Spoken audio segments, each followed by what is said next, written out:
كان في عميل كلمني، يعني بيحكي لي حاجة كوميدية جدا. كان مشترك في شركة معينة بدون ذكر أسماء يعني، وشغال بنظام الباقات. فجي بيقول له حضرتك انا ما كنتش عايزك يعني تحط الدش هنا، والموضوع غلط يعني كمعماريا او كديكوريا. الموضوع خطأ اساسا، مش حاجة حلوة ووحشة.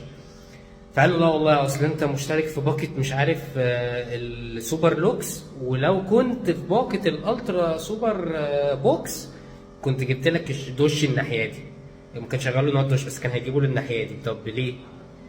يعني انت بتعاقبه يعني، هو عشان في باقه مش اللي نفسك فيها بتعاقبه، بتحط له بحاجه في المكان الغلط ولا ايه؟ يا جماعه التهريج ده شغل الباقات يا جماعه. شغل الباقات نظام فاشل، نظام كله مشاكل، محدش يتفق مع حد بموضوع الفليكسات والباقات والكماله والفكه والقصه دي.